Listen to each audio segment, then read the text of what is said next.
Chapter 11. A Daunting Prospect.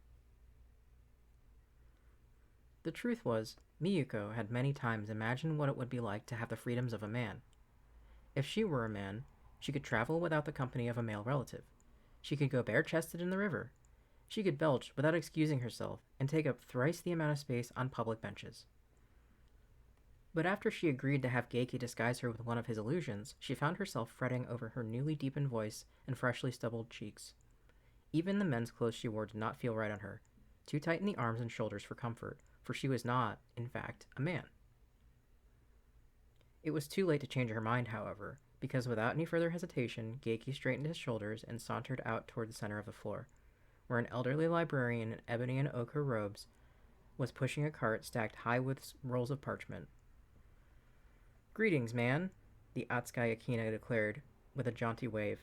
"I am also a man." Behind the shelves, Miyuko groaned, startling again at the unfamiliar reverberations in her chest. "I have many possessions, such as a roof and a mustache, although, as you can see, I do not have them with me right at the second." Geiki winked at the bewildered librarian, who stared at him with widening eyes. "I also have several cats, for I do not believe them to be spiteful, needle-clawed, demon-spawned, that some birds might think that they are." "Aw, kitties. Am I right?" Without waiting for a response, he turned to Miyuko, pointing. "Oh, look! A genial colleague and not a stranger I met last night in the woods. Come here, man." Grimacing, Miyuko almost reached for her robes as she started towards the cart, but she forced her hands down. Men didn't pick up their trousers as they ran. How did men walk? She attempted a swagger, which only made the librarian frown. "Not like that, then." "Right. She fumbled for the words. "Say there, do you have any information on curses?" "Curses?" The librarian stepped back, as if she and Geiki would break out in a pox before his very eyes. "Are you—" "Oh, no." Miyuko tried to laugh heartily, but it came out more like a cough, which caused the librarian to retreat further, covering his mouth with his sleeve. "Nothing like that. What I mean to say is, do you know where, Geiki nudged her. "We need help," she said abruptly. "Can you help us find something?" Despite the outlandishness, the librarian seemed relieved that she wasn't going to ask him to examine a rash or a boil or something, because he let out a breath that he might have been holding since she'd mentioned curses and bowed to her. "Of course." Briefly, she explained that they were seeking information on the Shaha's curse, an esoteric affliction, she added, likely not seen in centuries. Fine, the librarian said airily, padding off down one of the room's shadowed aisles. "Oh yes, I think I might have something on that.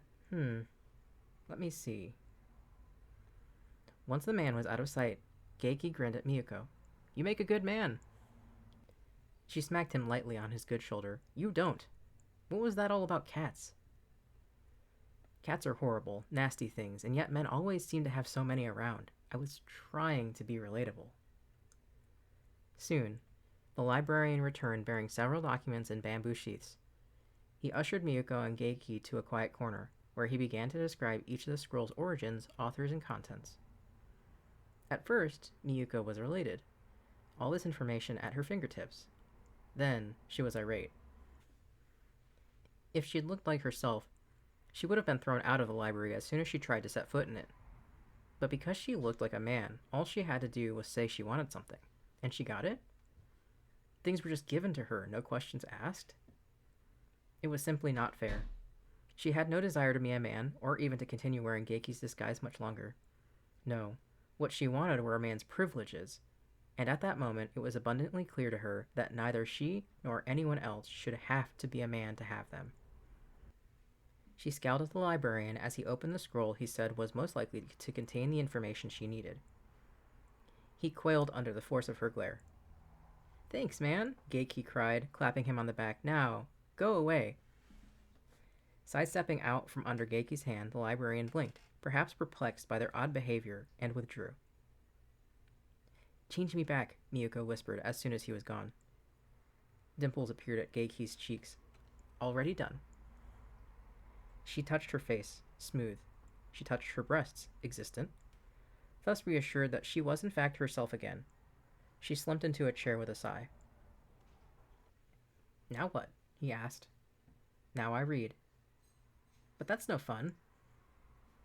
You know what would be fun? Miyako tugged the open scroll to her. Using that magic of yours to stop anyone from bothering us. You humans have a strange idea of fun, he grumbled, though he grudgingly complied. For hours, Miyako pored over studies of the spirit world, from the academic to the apocryphal. Bored, Geiki even joined her for a time, unrolling a set of illustrations that depicted the priests of the November god, Nakatalao, using spells to exorcise demonic spirits and bind them in harmless objects, such as stones, empty shells, and talismans carved from the tusks of hogs. Look, he declared, pretty. Uh-huh. Does it say anything about curses? I don't know. Just set it aside for me and keep looking. But it's the only one with pictures. It wasn't until late afternoon, long after Geiki had begun to complain that if he wasn't fed soon, he'd waste away until he was nothing but beak and bones, that Miyako discovered a lengthy poem written by the wandering monk who had first walked the path that would later become known as Ochiirokai, or Thousand Step Way. Beginning in the south, the road ran the length of Awara, twisting and turning like a river, connecting the 12 heavenly houses, each one devoted to the worship of a different lunar god. Geiki peered over her shoulder as she read the passages aloud. In somewhat stilted verse, this poem described how everyday curses, such as those inflicted by fox spirits or petty demons, could be eliminated by common priests, but only the followers of Amunasa, the December god, could remove a curse as formidable as the kiss of the Shao Ha. And they could only be found at the House of December, a remote temple erected upon the god's teeth, the rugged stone islands beyond the northern tip of Awara. Dumbfounded, Miyako stared at the crumbling scroll.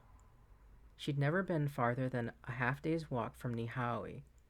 Even now, for all she'd been banished, it brought her no small comfort to know that if she so chose, it would take only a few hours to return to the haunted fields and abandoned buildings she called home. How could she possibly make a 2-week journey across Awara with few skills beside laundering a sheet, preparing a bath, or removing a particularly stubborn stain from a straw mat?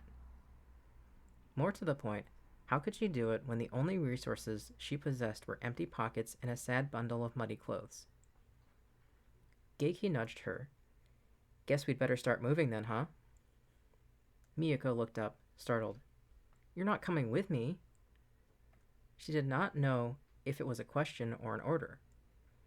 Apparently, neither did he, for he tilted his head at her, a puzzled grin playing across his lips. What? Didn't I tell you our destinies were intertwined? Won't you miss your family? For the briefest moment, she thought of her father, the way he chuckled at her impudence, the way he kissed the crown of her head, and then the way his face had contorted when he banished her from the only place she'd ever called home. The Atsukai Akina, too, had grown subdued. My family was slaughtered 10 years ago, he said quietly. Oh no, Geiki, I'm so kidding, he laughed. They're alive and well, and noisy, to tell you the truth. I'm looking forward to a little peace and quiet. Miyako stood up, frowning.